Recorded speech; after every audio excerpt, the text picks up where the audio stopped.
தொடர்ந்து திராவிட முன்னேற்றக் கழகம் மற்றும் காங்கிரஸ் 50 வருடங்களாக ஒரு பச்சை பொய்யை, ஒரு மிகப்பெரிய துரோகத்தை, தமிழர்களின் முதுகில் குத்திய ஒரு வரலாற்றை அரங்கேற்றியது இன்றைக்கு வெளிச்சத்திற்கு வந்திருக்கிறது. நேற்றைய தினம் நாம் பார்த்தோம், நம்முடைய மாநில தலைவர் திரு அண்ணாமலை அவர்கள் தகவல் அறியும் உரிமை சட்டத்தில் பெற்ற ஒரு மிகப்பெரிய ஆவணம்.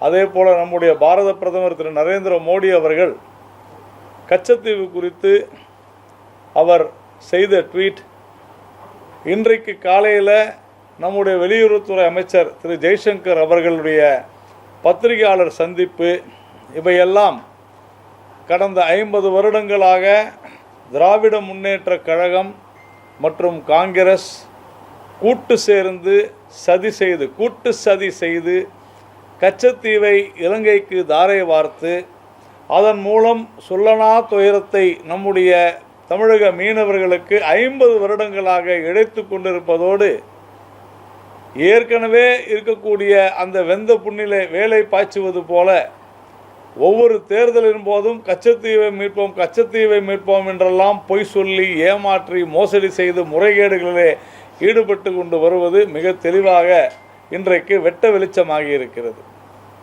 எத்தனை காலம்தான் பொறுக்க முடியும் இந்த நாட்டில் அப்படின்ற கணக்கில் 50 வருடங்களாக சொல்லி கொண்டிருந்த பொய் இன்று நிரூபணமாயிருக்கிறது. இவர்கள் மிகப்பெரிய பொய்யர்கள் அப்படின்னு 1960களின் முதலே ஜவஹர்லால் நேரு அவர்கள் பிரதமராக இருந்த பொழுதே இந்த கச்சத்தீவு விவகாரத்தை இட் இஸ் அ நான்சென்ஸ் அப்படின்னு சொல்லியிருக்கிறார்.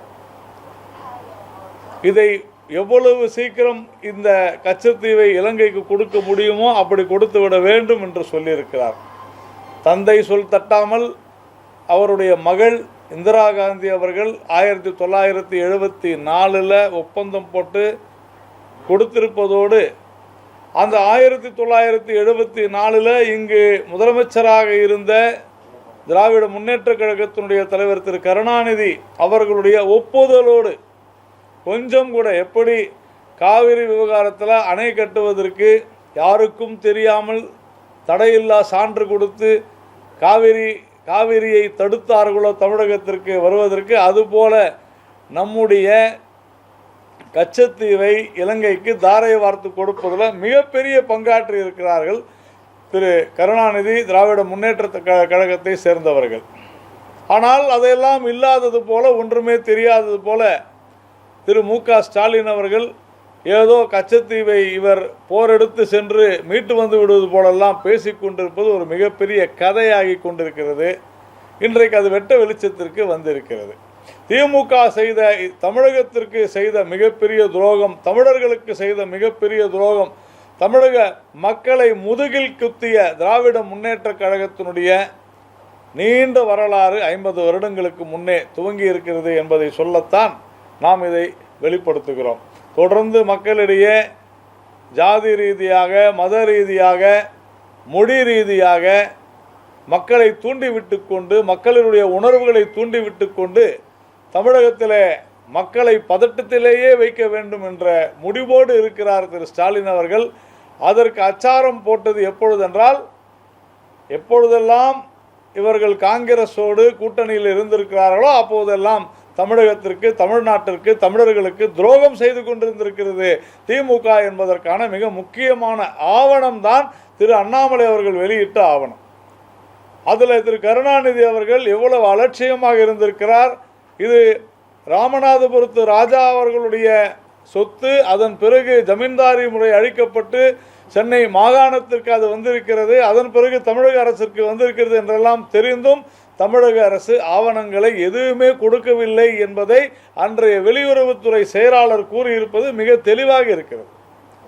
அப்போ திமுகவும் காங்கிரசும் கூட்டு சேர்ந்து சதி செய்து இந்த நாட்டிற்கு எதிராக, இலங்கைக்கு அன்றைக்கு ஆதரவாக நம் நாட்டினுடைய ஒரு பகுதியை, நம்முடைய எல்லை பகுதியை கொடுத்திருக்கிறார்கள் என்பது நிரூபணமாகி இருக்கிறது என்பதைத்தான் திரு அண்ணாமலை அவர்களும் பிரதமர் மோடி அவர்களும் இன்றைக்கு மிக தெளிவாக திரு ஜெய்சங்கர் அவர்களும் எடுத்துரைத்திருக்கிறார்கள். இந்த துரோகம் 50 திமுகவினுடைய துரோக வரலாறு 50 ஆண்டுகளுக்கு முன்பாக துவங்கி இருக்கிறது. அன்றைக்கு கச்சத்தீவை தாரை வார்த்து கொடுத்துவிட்டு இன்றைக்கு கச்சத்தீவை மீட்போம் என்று சொல்வது தமிழர்கள் ஏமாளிகள், தமிழர்கள் முட்டாள்கள் என்ற நினைப்போடு இவர்கள் செய்து கொண்டிருக்கிறார்கள். தெளிவாக சொல்கிறார் திரு ஜெய்சங்கர் அவர்கள். எப்படியெல்லாம் இவர்கள் கொடுத்தார்கள் பல முறை நான் கடிதம் எழுதுகிறேன். இதுவரைக்கும் ஒரு கடிதமாவது திரு மு.க. ஸ்டாலின் வெளியிட்டாரா திரு ஜெய்சங்கர் அவர்கள் எழுதிய பதில் கடிதத்தை என்றால் கிடையாது. என்றைக்குமே திமுகவுடைய பழக்கம் இது. மத்தியில் திமுக அங்கம் வகித்த காங்கிரஸ் ஆட்சி இருந்தபோது நீட்டு தேர்வை கொண்டு வந்தார்கள். அப்பொழுது காந்தி செல்வன் அமைச்சர் அந்த நீட்டு தேர்வை கொண்டு வந்து விட்டு அமைதியாக இருந்துவிட்டு இன்றைக்கு நீட்டை ஒழிப்போம் என்ன சொன்னார் உதயநிதி ஸ்டாலின்? ஒரு கையெழுத்தில் நாங்கள் ஆட்சிக்கு வந்து நீட்டை ஒழிப்போம். நாங்கள் எங்கே ஒழிச்சாங்க? இன்றைக்கி நாங்கள் இத்தனை லட்சம் பேர்கிட்ட கையெழுத்து வாங்குகிறோம், 50 லட்சம் பேர்கிட்ட கையெழுத்து வாங்கணும் பொய் சொல்லி நாடகம் ஆடிக்கொண்டிருக்கிறார்கள். இவர்களுடைய பிழைப்பே இப்படி. மத்தியில் ஆளும் கட்சியாகவோ அல்லது ஆளுங்கட்சியை சார்ந்தோ இருந்தால் அப்பொழுது தமிழர்களுக்கு எதிராக பல விஷயங்களை செய்துவிட்டு அதன் பிறகு வந்து எதிர்கட்சி ஆகும்போது நாடகம் ஆடுவது, அது இது எதிராக இருக்கிறது என்று சொல்லி. அதே மாதிரி தான் ஸ்டெர்லைட்டுக்கு அனுமதி கொடுத்தது திமுக. இது உலகத்துக்கே தெரியும். ஆனால் ஏதோ ஸ்டெர்லைட் விஷயம் விவகாரத்தில் நாடகம் ஆடி கனிமொழி ஜெயிப்பதற்காகவே ஒரு தொகுதியை தயார் செய்து அங்கே இருக்கக்கூடிய மக்களை தூண்டிவிட்டு மிகப்பெரிய போராட்டத்திற்கு வழிவகுத்து அங்கு பல பேர் இறப்பதற்கு காரணமானது திமுக என்று நான் வெளிப்படையாக குற்றம் சாட்டுகிறோம். ஒவ்வொரு முறையும் தமிழகத்தில் இருக்கக்கூடிய மக்களை இது போன்ற போராட்டங்களை தூண்டிவிட்டு மக்களுடைய இழப்புக்கு காரணமாக இருந்திருக்கிறது திமுக.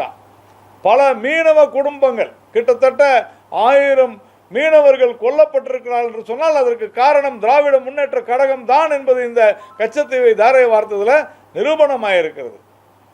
ஆனால் ஒவ்வொரு முறையும் தெரியாதது மாதிரி மத்திய அரசை குறை சொல்வது, பாஜகவை குறை சொல்வது, அதே மாதிரி டாஸ்மாக், இந்தியாவிலேயே அதிக இளம் விதவைகள் இருப்பது தமிழகத்தில் தான் அப்படின்னு ஒரு 4-5 வருடங்களுக்கு முன்னால் கனிமொழி அவர்கள் சொன்னாங்க. ஆனால் இன்றைக்கி என்ன சொல்கிறாங்க? நான் எங்கே சொன்னேன், அது போல் சொல்லி அவங்கள ஒரு கேள்வி கேட்க போனால் இது இந்த இந்த இந்த கேள்வி இப்போ கேட்காதீங்க அப்படின்னு சொல்கிறாங்க. இன்றைக்கி டாஸ்மாக் அந்த கடைகளின் மூலம் வழங்கப்படுகிற மதுவை கொடுத்து விட்டு அந்த போதையினால் பல படுகொலைகள் அரங்கேறி கொண்டிருக்கின்றன என்றால் அது உங்களுடைய பத்திரிகையிலே வெளிவந்து கொண்டிருக்கிறது. டாஸ்மாகில் கொடுத்து விட்டு மது குடித்து விட்டு சொந்த தந்தையை வெட்டி கொலை செய்தான் மகன், பெற்ற தாயை எரித்து கொலை செய்தான் மகன், 4 மாத குழந்தையை செவிற்றில் அடித்து கொலை செய்தார் தந்தை, நண்பர்களுடைய தகராறு வெட்டி கொலை, வாகனத்தை மது செலுத்தி போதையிலே ஓட்டிவிட்டு 4 பேர் கொலை. இப்படி நாம் தொடர்ந்து தினம் படித்து கொண்டிருக்கிறோம்.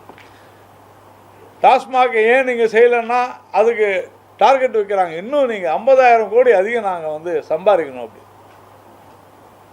தமிழகத்தில் வருவாயை பெருக்குவதற்கு உண்டான வழிமுறைகளை மேற்கொள்வதற்கு இங்கே இந்த அரசாங்கத்திற்கு, திராவிட முன்னேற்ற கழக அரசாங்கத்திற்கு எந்த திட்டமும் இல்லை, எண்ணமும் இல்லை, அதற்கான புத்தியும் இல்லை என்று தான் சொல்ல வேண்டும். ஏனென்று சொன்னால் டாஸ்மாகின் மூலம் மட்டும்தான் நான் வருமானம் ஈட்டுவேன் என்று சொல்லக்கூடிய ஒரு அரசாங்கமாகத்தான் இது இருக்கிறது.